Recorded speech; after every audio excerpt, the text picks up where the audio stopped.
So we have a big treat today. We have Dr. Kyle Farr with us. He's a doctor of nursing practice, board certified family nurse practitioner in Detroit, Michigan. He owns a Detroit aesthetics company and has been, I don't know, we met, 2 years ago, Kyle? I don't know how long it's been, a couple years Yeah, ago. couple years ago. You were a fantastic injector. We found you to be a trainer when I worked for Galderma, and you've done a phenomenal job training across the country. You've done seminars and simulcasts and webinars and all these things. So a respected trainer, has a great business in Michigan. And I think Michigan's probably hit the hardest of all the states as far as the time to open and the severity of what you guys are experiencing. So you're kind of in the thick of things right now in Michigan. So your perspective is really unique compared to maybe others like Texas. We opened up this week and we'll be open again next week on a bigger scale. So you've got great insight, but we're going to have Kyle walk us through today kind of a 7 or 8 step checklist for your protocols, what to be thinking about, what to do, and to kind of get ready to go, because we are all stir crazy and ready to get going. Right. So I'm going to let you take it away. I put a few things on here about you because I think it's so cool you have your own podcast. We had Botox Josh on with his own podcast. You got your own podcast. Yeah. I want a podcast. Podcasts are fun. Yeah, Josh has got one. His is awesome. I started one. I need to be a little more diligent with it, but it's a good way to disseminate some information. And then, super honored with Galderma to be on their Gen Now advisory board and also as a game trainer for them, which is super fun. I love getting out and meeting accounts all over the country, which is a real pleasure. And seeing the various kinds, I think as we think about this particular presentation, in every state, people run their medical spas so differently, whether it's by state law, by regulation, by health department. You see a menagerie of things happening. So I think a lot of the protocols you're going to go through are just great best practices, period. Whether you're in Michigan or Texas or Florida or wherever you are, you've got a great list put together that's just blanket good things to do. So yeah, just tried to keep it generic, kind of across the board. We had someone that just said they're in New York. Melissa's in New York. My gosh. So she's a whole other month away. Yeah, they're hit hard too. So, to start out, just asking in general, and I'll tell you too, my 5-year-old is here. He likes to run around shirtless. So I swear to God, I put him in clothes this morning when we left the house. But if you see a petite little 5-year-old running across the background, that's him. But the biggest question is, are you prepared to open?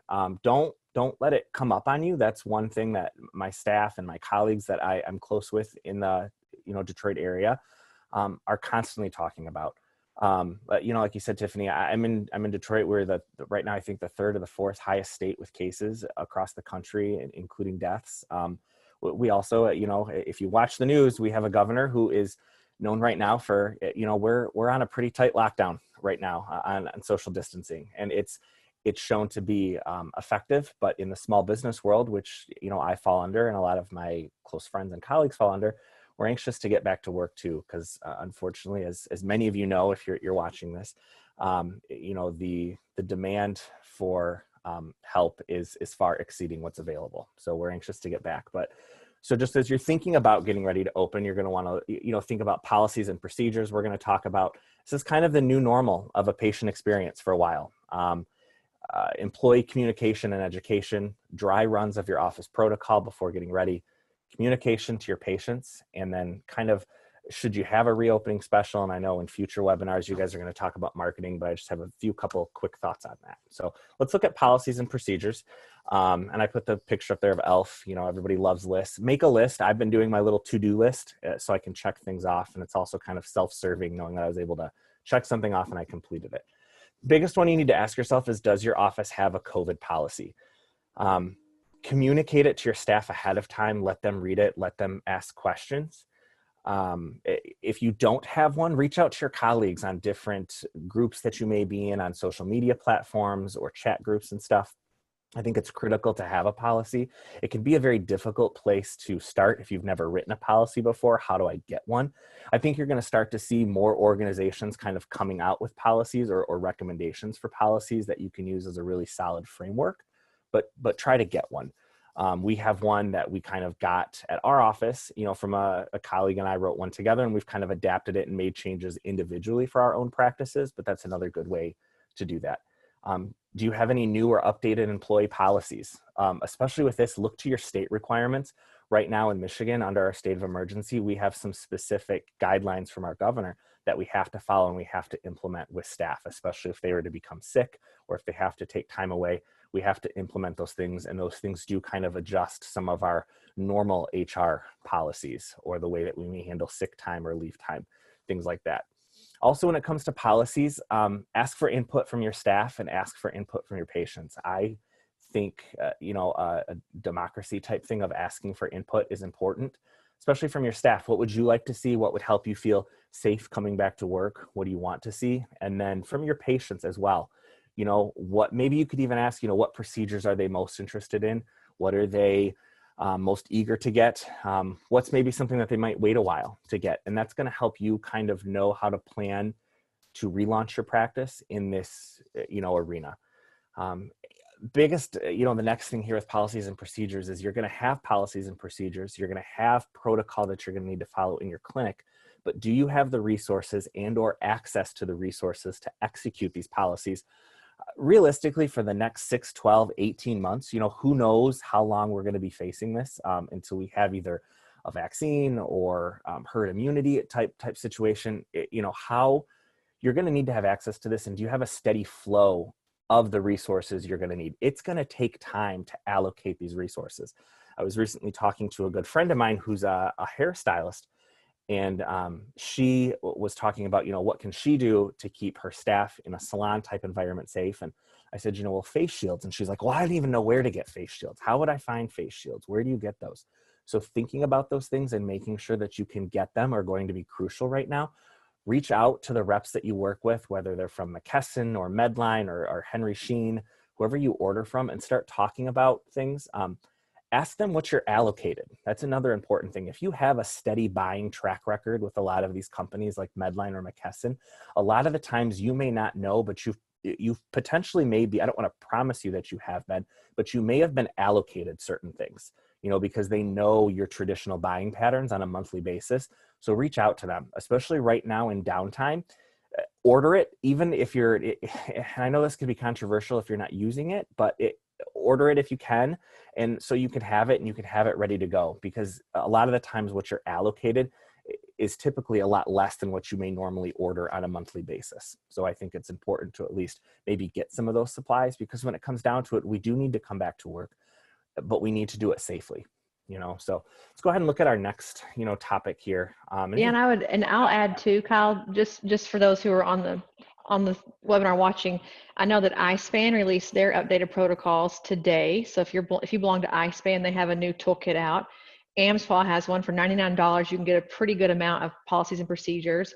And then ASAP, so surgery.org, for free, they'll give you their entire COVID-19 tool set, which is consents, it's questionnaires, it's protocols and procedures. So to your point, if you've never written an SOP, there's a lot of really great information that exists from our industry that's already in play. Just go find it online and try to kind of combine those things together into a really good document. Right. Reach out to your liability insurance companies, ask them about things like that. A COVID consent, like we're talking on here, the new normal for the patient experience, that's going to be something now. This is an elective procedure. You need to let them know by a patient coming in for an elective procedure, they're potentially, increasing their risk of exposure. That's just the reality of the situation that we have at hand right now, kind of living in this new normal or new epidemic. Can they complete paperwork ahead of time? I'm so thrilled that my office has made the choice to switch over to aesthetic record. When we reopen, we're going to be able to have our patients complete all of this documentation ahead of time before they come into the office. So again, we're going to be, minimizing or trying to mitigate as much risk as possible. You're never going to eliminate risk. That's a 100% fact. We cannot eliminate risk. We can mitigate though. And you need to work to mitigate as much as possible. Mitigating risk, a big thing is completing paperwork ahead of time. Patients used to sit in our lobby sometimes 10, 15, 20 minutes while they're figuring out their paperwork. If you can do that ahead of time, that's great. Pre-screening, who's going to do this? I've been talking to the gals in here who answer the phone calls or make phone calls. We've been working out processes on how are they going to call patients ahead of time.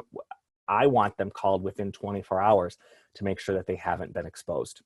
When we're looking at patients, asking them a week ago, have you been exposed, is very different from within 24 hours. So you're going to want to look at, and try to tighten down that time frame that you do screen them to as tight as possible prior to seeing them, again, which is going to help mitigate your risks. Contactless payments, having the ability to that. I know aesthetic record you'll talk about has something coming with that, but switching to this contactless payments thing where you're not exchanging a credit card, that's going to be critical as well. Again, helping mitigate your risk. And then again, trying to contain everything to one room. That's another thing that we're looking at here. So the contactless payments is great. We used to have patients walk up to our desk to kind of check out. They would talk to somebody. Our new flow, we're getting rid of that. Everything's going to be done in the room with the patient in a closed room. How are you going to handle retail? So we're trying to get empty boxes of our products, or more have like a catalog of the products that we have available. So maybe if I'm doing something else and the patient's waiting, they have something to flip through. Easy to clean, so laminated, so you could easily wipe it off and sterilize it between use. But give the clients a way to look at what you have with some descriptions and stuff, because they're not going to really necessarily be able to shop maybe like a traditional retail area. You can see a little bit of ours behind here, but we won't, again, trying to mitigate your risk. You don't want them maybe browsing or perusing a certain area. Also during this downtime right now, I've been working a lot with my staff to amp up their product knowledge so they have more verbiage to use during the treatment while they are talking to their client. So while my other nurse injectors are injecting their clients, they're armed with more knowledge, product knowledge to talk about, again, trying to help increase those sales during that appointment time. In our clinic, we kind of call it this car to clinic to car workflow. So I love it. I'm going to use that. You better trademark that. I'm taking it from you. I so love we it. car to clinic to car workflow. So we're drafting a letter that I think it's important, any communication you send out, I'll talk about in a little bit, to be very concise and simple for clients. But we're explaining to them, please don't come early, come right at your appointment time. Don't bring anybody else, because when you get here, and we've almost doubled our appointment times in our clinic. So a neuromodulator appointment for me, which may be 15 to 20 minutes, I have 45 minutes blocked off right now, because again, at least when we initially get back, I want to make sure that we don't have, cross paths as much as possible, and staggering appointment times as much as possible as well. But we want the patients to be able to get here, park their car, come in, go straight to the clinic room, and then go right back to their car. So we really won't have any of that downtime within the area. And then again, what do you need to implement this stuff? Employee education. How do they feel about coming back to work? I think this is a really critical and important conversation to have with your staff. How do they feel about it? And this, you could have a whole separate webinar about this almost. I've heard from injectors talking about, maybe some of their support staff they could even be making more right now on unemployment than they are working for you. And that's, but when it's time to pull them back, you want a team with you who wants to come back, because they're what drive your business. And it's important to talk to them about that. How do they feel? What do they want to feel safe? And then communicating with them what it's going to be like when they come back. Get input from your team on what they know. You haven't seen each other for a really long time, and there is all kinds of information out there, as to what's going on. The source of solid, sound information should come from, you as the leader, meaning the people watching this webinar or the people who are interested in this. You should be their main contact point for this. So ask them, what have they heard? What do they want to know? And maybe you guys can work through that as a group. I think it's really important also to plan some kind of employee education day. Give them the policies and procedures ahead of time so they have some time to look at it, and then bring them either together on Zoom or Skype or in person if you can practice safe social distancing and do it in person. I think in person is critical as well, because you need to kind of practice some of these workflows with some case scenarios. But have an education day. Talk a little bit about COVID. Talk about, clean procedures and how you're going to maintain that, and what things are going to be like and what the flow is going to be like. But have an education day where everybody can ask questions. The last thing you want to do is maybe send out an email and then everybody show up to work on Monday and fly by the seat of your pants, especially right now with integrating potentially new technology contactless payments and oh, how do we run care credit all of a sudden, or how are we going to work that in? Working on these process flows are going to be important. And then again, make sure they feel safe. If they don't feel safe in our state, it's okay. Then they stay home for now until they do feel safe. But in our state right now, we're under executive orders that if somebody doesn't feel like they want to come back to work, we can't make them. Just make sure, because again, you want them when they come back, you need your team at 100%, especially now more than ever, because we're going to be working a lot harder to get through this together. I think you make some great points. We discussed this on our webinar yesterday, if you guys tuned in, but about employees coming back. Many of them were furloughed, or in essence, they may believe that they were fired, but furloughed. So they've been out of work, collecting unemployment, to your point, many of them making more, probably than they make in the clinics. Now coming back, there's a whole psyche around that component. Now jumping in, being excited. I think too, as you think about patients coming in, employees they're going to be feeling stressed. How do they not make the patients also feel stressed because they're feeling it? We see this in sales in general. You have to be like, Pollyanna happy all the time, no matter what's happening. And they're panicked as well. So how do we make them put that game face on? And I think the other part too, you mentioned, the contactless sort of clinic in general. If you have an esthetician coming back, to your point, we're working really hard for probably less money because we're seeing less people. And perhaps a facial is not as beneficial to you as like a sculpture appointment. So if your estheticians aren't working a lot right now because it's not enough revenue for the time allocated, maybe you have those guys do some of your more front desk procedures, some of your, your pre-calls, and you don't bring back front desk right now. You try to leverage employees who already exist in different ways. To your point, HR, things are a little bit different now. I think our headcount resourcing will be dramatically different for many of us as we come back, because we can't do everything we did before. It's just not going to be reality. So I think we have to think through that. You really have to go through and kind of almost recalculate your cost per procedure and stuff on a lot of the stuff, add in the PPE that it's going to cost you. Here we're going to ask clients in our state right now, we do have an executive order that you have to wear a mask if you leave your house. So hopefully clients come in with some kind of face covering, but we're going to need to have them as well in case they come in and they don't have one. But we're required to provide PPE here for our staff, as we should. So that's going to add into the cost, to increase gloves per procedure and things like that.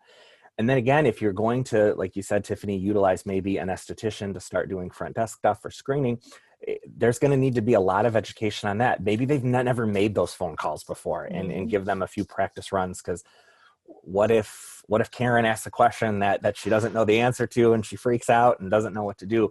You're going to want your patients, especially with this initial contact, it's almost like you're treating them like they're a new patient again, and giving them that your stuff, and you're confident, and you're kind of like an industry leader in your area, I think is going to be important. Agree. And Karen will always ask that question. That's what Karen does. I know Karen always asks that question. She's always a pain. Dry run of office protocols, I think is critical. This is going to be key.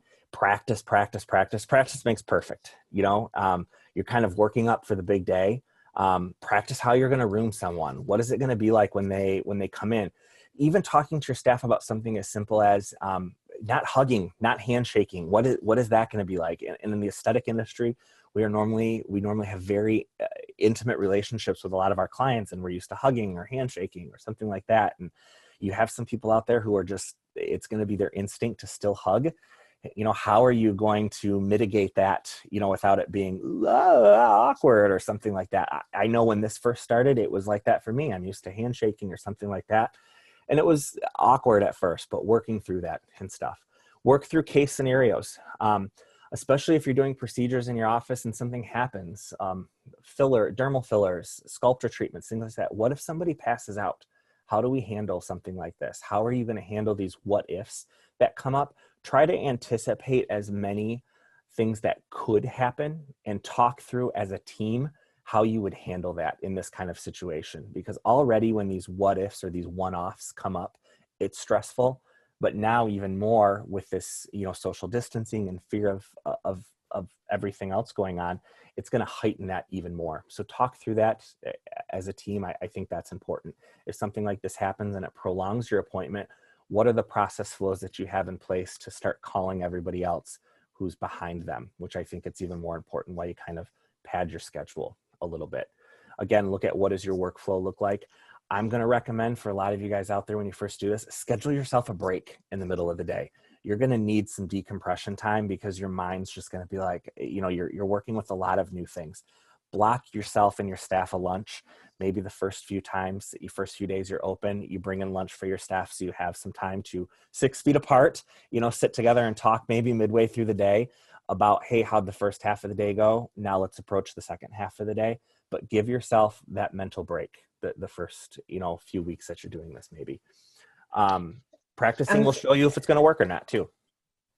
Go ahead. No, that was it. Go ahead. I've got a contentious question to ask you because I've been getting lots of different opinions. So we'll get your opinion, Dr. Kyle. Yeah. So people want to know on our Q&A if you'll be practicing any more advanced procedures beyond toxin, like threads or dermal filler, lower face, mask off when you guys come back. I will be honest, I am still very much on the fence about that. I am waiting to see. One, I need to look at what things look like with our state, and what the requirements are within the state and how things look. I'm very fortunate. I have a medical director who's also, he's an ER physician as well. So he has been working in the forefront of a lot of this right now at at one of the busiest healthcare institutions with this in the area. So I'm also getting his input as well. And those of you out there, if you have a medical director or your team, I think that's an important decision to have with them. Me personally, I don't know. I don't know yet. I also want to see what other things there are out there that are going to help, again, mitigate risk. I know Steve Weiner is talking about a contraption that he's working on that we can, put to help create a barrier. I was actually talking to a colleague of mine who's, she has a facial spa, very close to me, actually next door. And we're talking about doing facials and what's that going to look like. And then a light bulb kind of went off in my head. And I saw a local business that in Michigan that was making those intubation chambers. So those clear boxes they were putting over people. And I'm like, I wonder if there's a way, maybe they don't need as many anymore. Hopefully it looks like hospitals are doing better around here. Could an esthetician put one of those, or could a patient be inside of one of those? And is there a way to maybe look at some of these things that have already been invented or made for adaptive treatments that we could maybe start to look at how we could utilize them in the aesthetic, field as well.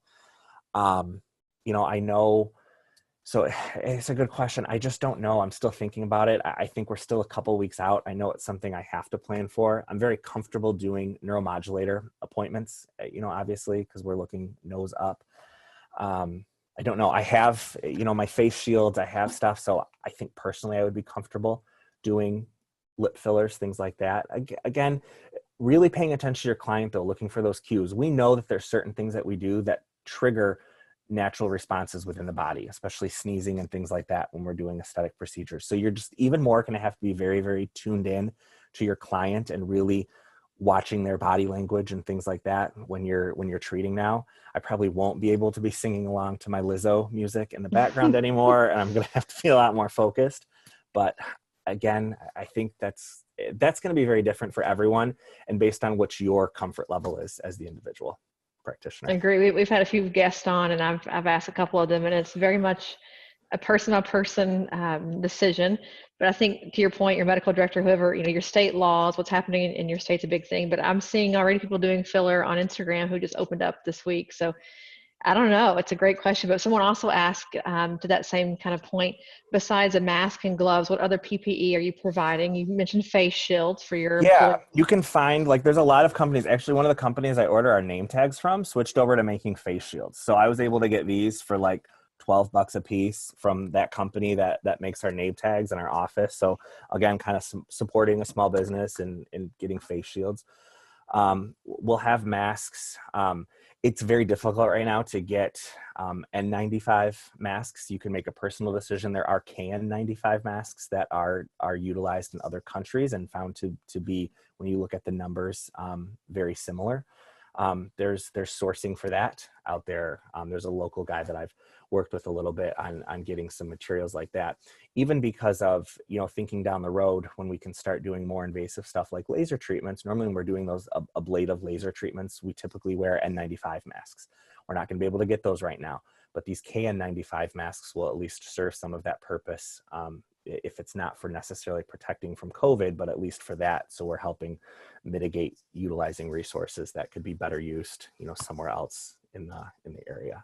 And I know, I don't know how the supply chain looks, but I know that Hydrofacial began making them as well. Yeah. And then NV Pillow also makes them now too. So those might be two resources that you reach out to see if they have anything in stock. But again, that's Hydrofacial and NV Pillow both started making the masks in lieu of their traditional products that obviously weren't being purchased during the shutdown. So right. And just, I mean, simple PP things. Like I normally use like a new vibe during treatments, as a distraction thing. Well, I found like these little plastic bags on Amazon. So again, rather than that, normally we might use one of these and wipe it down with a clavicide wipe. So now in clinical practice, I'm going to try to cover that as much as possible.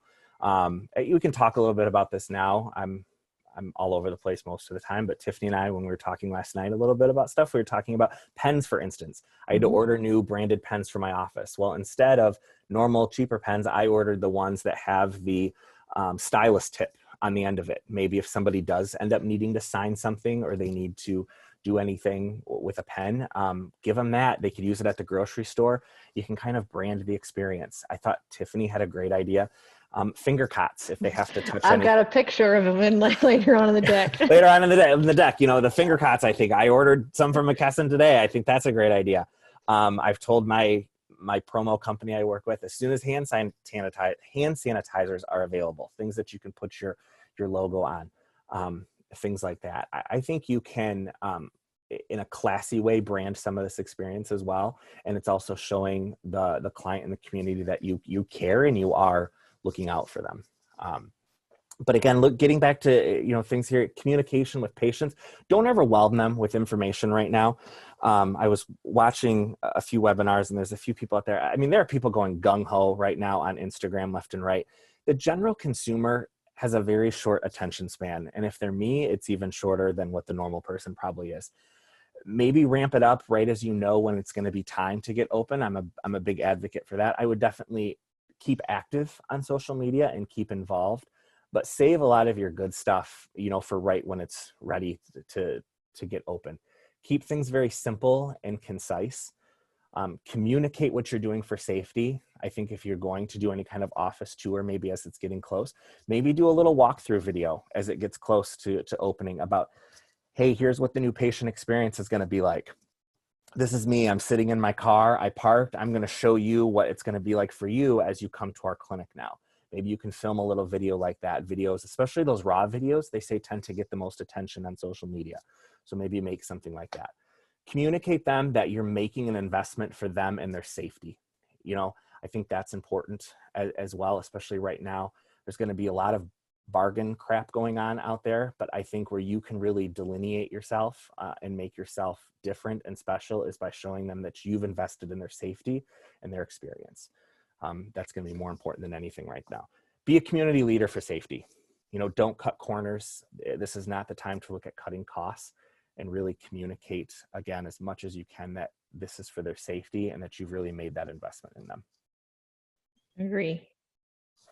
You said that last night. You've mentioned in our call last night a bunch of times about let them know that you're keeping them safe. And I think that's such a big piece of it, because you even mentioned this, patients may be they may be shopping around on that fact alone of who's doing the most to keep me safe. And when you're very upfront about here's our process and protocol and here's why we're doing it, I think it is a competitive advantage over here's our bargain basement price that's cheaper than everybody else in town, come in and get your Botox. I think those are very different messages with a very different value proposition. So I love the idea of telling them what you're doing and why you're doing it. I think it's really critical. Yeah. Reopening specials. The biggest thing is don't lessen your value. Don't be the person down the road who's doing, $5.99 Botox or $2.99 Dysport or something like that. Don't cheapen yourself. Focus too. This is a good time to focus on how much time and what you've invested in on education for yourself during this time. I know many of us injectors have been spending time doing that. Send a positive message about reopening. You could talk about, now's the time, you're able to get out of the house, put your best self forward or something like that. Keep things very positive and upbeat. The biggest two barriers that everybody's saying that patients are going to face right now are money. And then there's that public health fear. Money you have to be careful of, so know that your business right now may be some of those initial low dollar things. It may be neurotoxin. It may be just a syringe or two of filler at first. We know from 2008, things are going to pick back up. We're going to eventually be okay. I think the biggest thing we have to get over right now is this public health fear. Show them you're safe. Keep reinforcing that you're safe, reassuring them that you're safe. I think that message is going to be so, so important. Put it on your website, have it on your social media. You should have a page on your website maybe that talks about steps that you're doing to mitigate. I think mitigate is a really key word for you to use. What are you doing to help mitigate the risk when they come to visit you at the office? Work towards the patients who are on the fence. You have your diehards. I have them right now. They've been texting nonstop. Can I come in? Like, can you drive by Botox, drive by Dysport, question mark. You have your loyals. You're going to have your ones who are going to be there 100% on day one that you open. Focus on the ones right now who are like, I don't know. That's who you should be focusing on. And don't go overboard. Maybe have one grand reopening special, have one special for them. One idea that I'd heard that I didn't think was half bad is somebody had talked about having a $1,200 special. We know $1,200 is focused on what the stimulus was that a lot of people received. So maybe you think of a $1,200 special, and that $1,200 special includes this, and this, and it's a package special that they can get one time only, but you're not super discounting things. That's going to be the most important things. Don't send a message of desperation to get back to work. Focus again on how safe you are and that you're there for them. But yeah, you are going to give them a little something. Talk to your reps, talk to your skincare reps, talk to your injectable reps. They're really great at brainstorming ideas with you, especially the skincare reps you work with. Maybe they can help supplement you with a little something as a thank you gift to give people every, the first X number of patients that come in. Agree. And all of your Aspire and BD points are now a longer expiration. They'll be doing new promos to help you out too. So you can in essence save your discounting money by using their discounting money instead. So I think there's some ways to be creative whenever we come back too with our vendors, to your point. And there's exciting things coming. We mentioned as people are hopping on, Galderma had a new filler launch just now. So there is some really awesome hype right now too coming out of this. And is it the best way to launch a product? Probably not, but it maybe also might be a little bit of a saving grace right now because we have something that is so exciting and so awesome to talk about when we're coming back that it's going to give us a little bit to work with. Couldn't agree more. I think we all need something exciting to talk about right now when we come back for sure. I think KISS patients are watching Instagram just like injectors are. So I think patients are also waiting for KISS. They've been hearing about it all over Instagram too. So hopefully some hype is built up. Yeah. So what can you do now? I put one of these inspirational messages up there. Your future is created what you do today, not tomorrow. Work on elevating your brand right now. Walk through your office and be like, what could I do without blowing a bunch of money to maybe spruce the place up a little bit in your office? Throw a fresh coat of paint up. Give something a little exciting that you're doing. Work on the place. How does it smell when you come in? What's the experience like? Rework some stuff if you have to kind of reallocate your retail or how you're going to do that. Be in constant communication with your reps. What's going on? What are the specials that are coming out? What's coming forward? Be in constant communication with your creditors. If you have leases and things like that on big capital equipment, be in contact with them. A lot of them are honestly working pretty well with most people and adjusting some payments so you're not completely depleting your financial resources right now. But if you got a lot of those forgiven, 6-8 weeks ago, you should be retouching base with them about now and being like, so, hey, in my state, here's how things are right now. What's the trajectory of things to come? Can we get an extra 6 weeks? Can we get an extra 8 weeks? What can we do? But communication is key on that stuff. Just don't wait till the last minute. Stay informed with community resources or other local businesses. I've kind of reconnected with some local business owners that I maybe haven't talked with as much. And we've been sharing about resources that we know in the community, grant opportunities, things like that. Streamline your workflow. Now is, there isn't a better time than now to look at maybe switching to EMR or getting on a static record, things like that. You got plenty of time to do it. Now's the perfect time to really divulge and dive into that. Allocate the resources you're going to need, reach out to those McKesson Medline reps and plan for the future. Yeah, it's funny. We've had one of the busiest months we've had in a long time with new accounts coming on board. Yeah. Our team is like, we're as busy as we've ever been in our lives, because to your point, people are taking good advice to say, this is the go time to get it all lined up right now, get it all Mhm. situated so that we're better when we open back up. So I think, you might not be thinking about your EMR right now, but I think it is a really good time, whether it's EMR, changing your retail, looking at your pricing, changing your scheduling on your calendar to double your time, etc. This is the time to do it. Couldn't agree more. Yeah. It's We've a got a great chat time. coming in. Let's Oh, see. it's a good time too with the EMR thing. It's one of the things I know some people worry about is, oh my gosh, how am I going to get all that information in there? Now's a good time to kind of say, after all of this, we're hitting that reset button. We want to make sure we have all your most up-to-date information. They're going to be doing forms at home. So you're not going to get as much pushback as you would if they're in the clinic of being like, oh, hey, can you refill out all this information for me that you already gave me 4 months ago? They're in the Yeah, comfort of their own home most of the time doing it. So it's a great time. I agree. And we just had a question coming in about some of the AR pieces. So Yeah, if you're an perfect. AR user, this will make a lot of sense to you. If you're not and your interest is piqued, let us know. We're happy to help. But we put together a COVID-19 toolkit for reopening for our customers. And I'm just going to walk you through a couple of these things that really align to what Kyle mentioned, because I think they really go hand in hand. And the first one here on our list, and I'll kind of show some of these as we go, are virtual consents and questionnaires. So to your point, Kyle, we can send to a patient now everything that we have virtually to prepare before they come in. And I'll dig to that a little bit deeper. We also have some pre-screeners that you mentioned, the 24-hour pre-screeners. We've got some new email formats that I'll show you. Of course, telehealth is still going very strong. And if you think about the time it takes to clean a room, check someone in, all these things that we talked about, to waste a free consultation on all of that effort, to me seems like an economical conundrum to me. I'd rather do that free consult virtually without having to wipe everything down and all the potential risks, etc. So we'll kind of touch on that. We've got some new documentation pieces for you.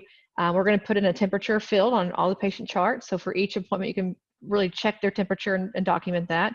And then of course the car to clinic to car, we have the two-way text messaging, so they can actually text you in the portal. So someone's watching that portal during the day to say, hey, I'm here in the parking lot. Is it my turn yet? So I'm going to kind of just go through a few of these in a bit more detail. With that telehealth too, I'll say use that for your checkups. I'm going to do that with my neuromodulator, my filler, and even my chemical peel follow-ups and stuff. I'm going to dedicate, maybe Monday and Friday. Those are my telehealth days. Those are when I'm going to recheck in with my neurotoxin patients. I'm not bringing them in. I'm not using PPE for those visits. I'm going to be able to say, hey, okay, Tiffany, we did your neuromodulator 2 weeks ago. Let's hop on a quick telehealth chat, in 2 weeks, and let's do that checkup then. It's a good way to, again, utilize AR for something like that. And you can capture their after pictures. You can do all that on the Yeah. screen. Obviously, their faces are big. So yes, agree. And even adverse events. If people think, is this really a bruise or is this an adverse event? You can Mm-hmm. do all that via telehealth too. So, but I will tell you guys. So currently in today's situation or today's portal, if you are using the health timeline, the virtual consultation, then you're using the health questionnaires. Those are all already the consents and questionnaires able to be sent virtually to the patient portal. So on Monday, you'll be able to send all the cosmetic consents and questionnaires. The questionnaires already go, but all the cosmetic consents as well. So if you're an AR user, you go into your appointments tab and do your services where you have your existing services already done, and you can just now attach the consents that you want to be able to send virtually to those appointments. So that'll all be done for you on Monday. Again, if you're using the health timeline now for any virtual consults, this already exists for you. Just go into your virtual consult and just add those consents to it.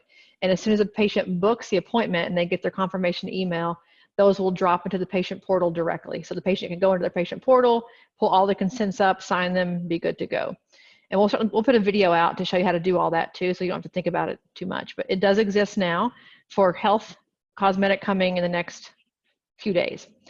So the next thing that we did is we also built a 24-hour pre-procedure email. I've got a template to kind of show you what it looks like. It's still being tweaked, but you'll be able to, within 24 hours, send out, to your point, Kyle, all of your patient procedures, like here's our new protocol for everything we're doing. It'll have a specific COVID-related questionnaire around, did you have a fever in the past 24 hours? Have you been vomiting? Do you have a contagious illness? Those 24-hour questions per the CDC. Also a COVID-related consent that's directly about, to your point, this is not a necessary procedure. You could get an increased risk. You want to keep doing it. That'll drop in 24 hours in advance. And then just a reminder to say, hey, your paperwork, is it all done? Because if it's not, we can't see you. Make sure you get it all done before you leave home, or we'll have to ask you to do it on your mobile phone in the parking lot before you can come in the clinic. And I did put a little example up here. I'll pause my screen share. For those of you that use AR, you might find this helpful to see, because we're redesigning all of them so they're pretty now. But can you guys see that? Can you see it, Victoria? Yeah. Okay, Yep, this is kind of an example. So we'll have a bit of a different email with, here's your new paperwork. Within 24 hours, you've got to do some additional paperwork. Click on the patient portal. Just a reminder, here's your symptoms that, you know, if you've got these things, go ahead and cancel. We'll get you canceled. Things that we're doing now for your safety. And also just a walkthrough of when you arrive in the parking lot, text us. When you do this, you know, kind of a walkthrough. So it's a lot of information in one place, but it's a separate email from their booking link so that they have kind of a COVID mindset around, okay, these are the COVID things I have to do now. So that'll go into place. We'll put that, you can customize all your text. That'll be in the portal, I'm hoping by Monday as well, for you to start building out your COVID specific email track for you. But we'll have a patient portal link on all of our emails now. So you'll be able to take them right to the patient portal to fill everything out without having to track that email down or what's that link again? I don't know what it is. We'll make it really simple for them. I was going to say one other quick thing. So just from a branding perspective, if you scroll up on that, Tiffany. Oh yeah, sorry. So our little logo section. So just so that you have your own personal touch. So we have our little pretend Lovely Lines clinic on here, but your logo would be placed on this email as well. So it'll be customized for you. Yeah. And then you'll have your little address here at the bottom with your phone number. Lover's Lane is where Lovely Lines is located. And if you have a cancellation policy, you could certainly put your verbiage in here for cancellations. I do recommend, if you have a cancellation policy, that right now may not be the best time to charge someone if they don't feel well for not coming in. I just saw an Instagram post before we came on that said, if you are a no-show, you can never come back to our clinic ever again because they've given away an hour. I thought that was a little harsh, but you might want to put in some new verbiage around, hey, we're doing a lot to make this, you know, to make this clean and safe and mitigate your risk. If you're not going to come, please let us know. So that's a couple of pieces there. You'll have new email templates that are much prettier very soon. I'm going to go back to our little deck here. Maybe get an extra iPad or something if you are working with, you know, AR. So if a patient gets there and they can't do it, if you have close proximity parking or a way, a cellular iPad or something, you can take a tablet out to them and they can, you know, do it in the car and then wipe it down when they're done. Something like that's a good way to help that as well. Yeah, they're quite easy to wipe down now. They're basically waterproof on the outside. So, right.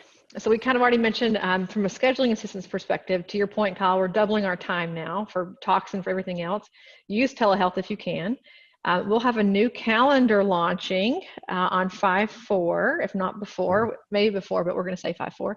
So it'd be a great time as that new calendar launches to go back in and redesign your time slots so that you can make that 15 minutes now a 30-minute, or that 45 now an hour and 15.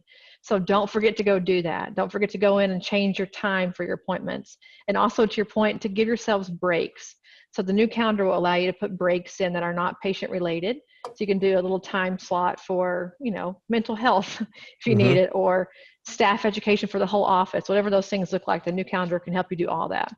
And then also putting here a note about running the reports in AR to invite your patients back in. You can embed your booking link in there. For members who kept paying membership dues without being able to see you, I would talk to those people first, because they paid you sight unseen with no benefit because they care about you and your business and they're trying to keep you afloat. So if you want to go in and run reports, whatever you want to run, there's a custom URL for your booking portal that's inside of your appointments tab. Go get that, put that on an email and say, we want to invite you back first with our open slots because you kept us going. I think there's some really nice ways to extend, you're so important to us, I'm going to put you in front of the line kind of mentality right now that I think goes a long way for people with like a VIP touch. And then also we have two-way text messaging. So to the point of the car, which I'm for sure car to clinic to car flow. I mean, I'm in love with this. This is like the best thing I've heard all day. You can text within the portal. So if they have the reminder text on their phone, they can just respond back to that and it goes into your inbox as a clinic. And you can communicate back and forth with the patient directly. So I'm going to just quickly, real quick, if you guys haven't seen this, if you're not on the accelerator plan, you may have never seen it, but I do have AR pulled up somewhere in my computer.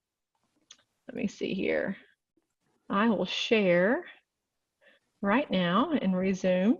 So if you guys are not on the accelerator plan, you may have never seen this, but if you are, there's a little inbox right here.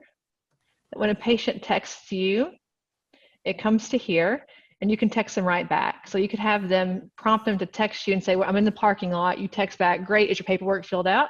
Yep.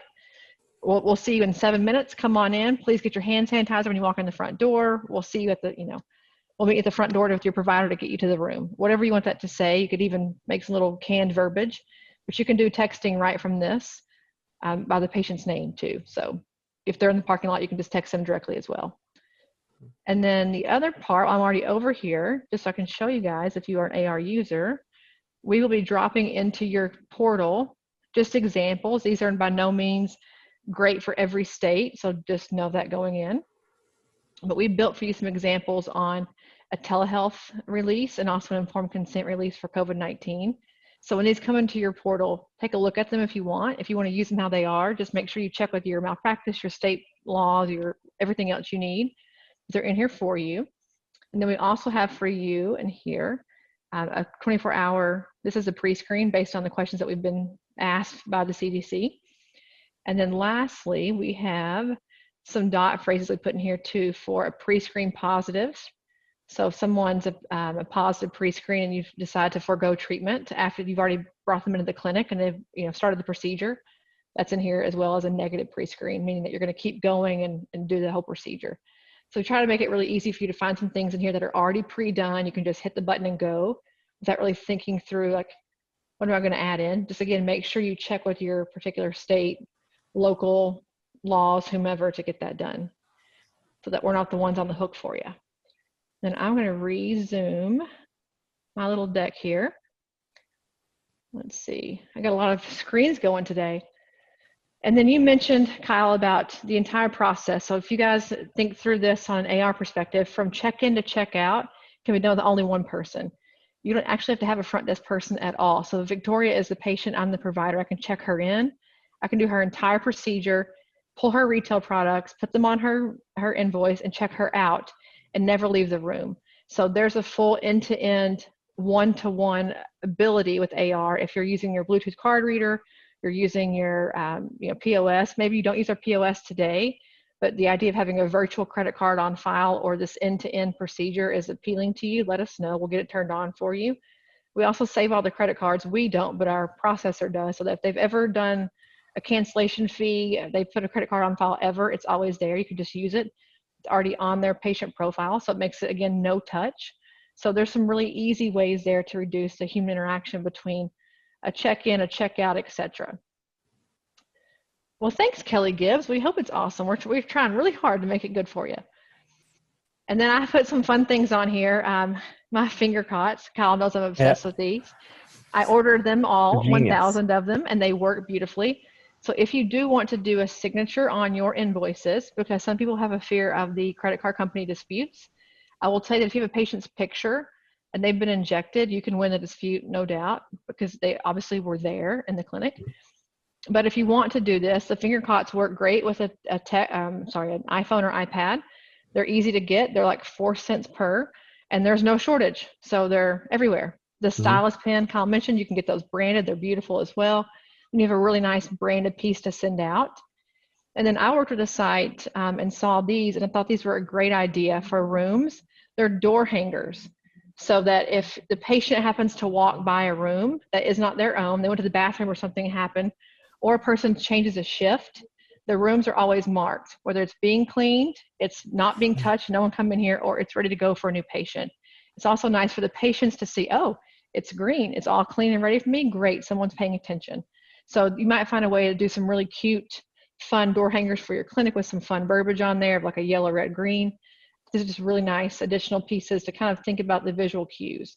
So if you think about it from an AR perspective, you can do telehealth, virtual consents, virtual questionnaires.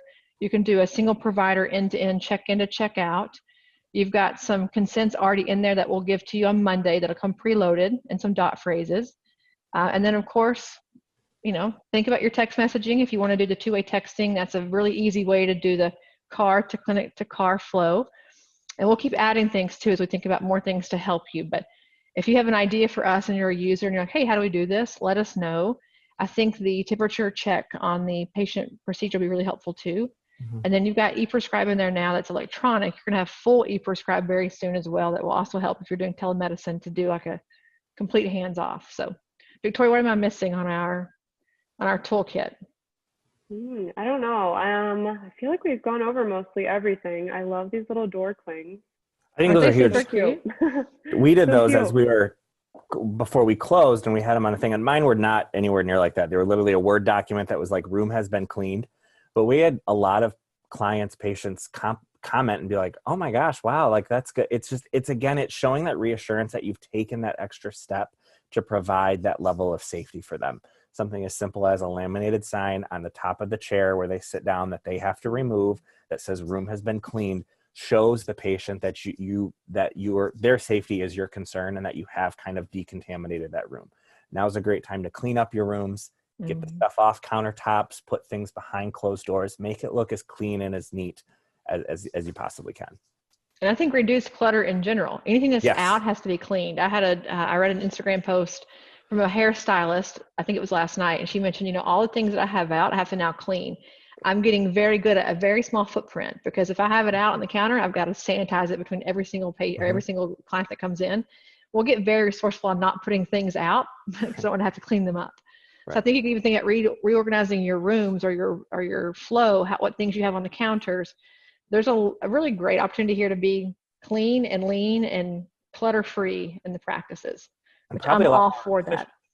You'll make yourself a lot more efficient. And I will tell you too, as injectors, as we start opening, kind of, as we're heading towards a closing here, be nice to each other as we're reopening.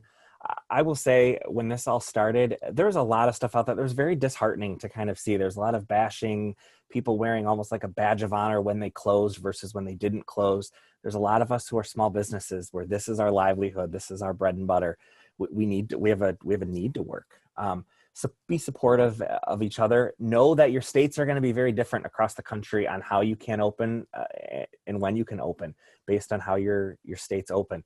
Here in Michigan, when elective medical procedures are able to go, people will be able to start injecting, but the spa side of things is probably going to be a little bit down the road. Know that every state is going to be very different, but try to be as supportive as you can of your peers, because everybody's out there just trying to do the best, that they can in the safest way possible.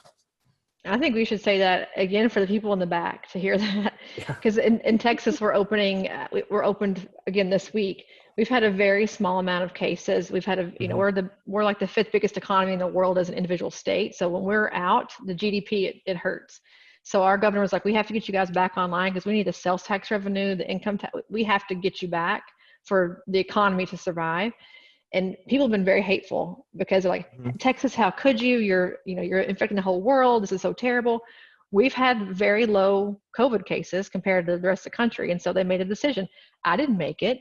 You didn't make it. Someone else made it. We're just all going to abide by it. So I think there's a big piece right now about give people grace. We're all working as hard as we can, as fast as we can. And none of us make the rules. So we just get to, unfortunately, live by them, even if we don't like them. So be nice to your fellow injectors. And your EMR people, we need it too. We need it too, trust me. Well, I think like what Botox Josh will say, community over competition, that could not ring more true right now with everything that's going on. I think that's a great way to live by right now. Agree. What a fantastic presentation, Kyle. Thank you for walking us thank you. through step by step. This is wonderful. If you guys missed anything, you want to go back and look at it. It'll be on YouTube either by the end of the day or first thing tomorrow morning. So you guys can go back there and check it if you have employees or people you want to run through this again.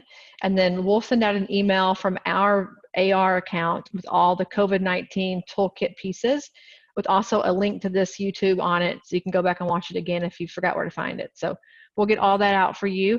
And in the meantime, enjoy another day of quarantine and another weekend of quarantine. We have one more chat that just came in. Oh, you're welcome. Thank you for coming. Oh, thank you. And we will see you, Kyle, when you're out in public on stage at Aesthetic Next in September. I can't wait. It's going to happen for sure. We're going to be there. And if anybody has questions, reach out. I'm happy to help anybody that I can, help you to point to resources and stuff. We're all in this together right now. And reach follow out to me Kyle on Instagram. Yeah, It's got a good Instagram page going. And as you guys open up out there, let us know some battle stories of what's happening. I'd love to do the same thing again in about a month of like, now that we've opened, what have we learned? What's become the best idea? What's the most efficient way to do it? So if you open up and you find some really great learnings or some great efficiency steps, let us know that. We'll kind of compile or combine another webinar just like this in about a month. So give us your stories. We want to hear all about it and your experiences. Okay, guys, Awesome. enjoy the rest of your Thank Thursday. you. We'll talk to you soon. Bye. Bye, everyone. Bye.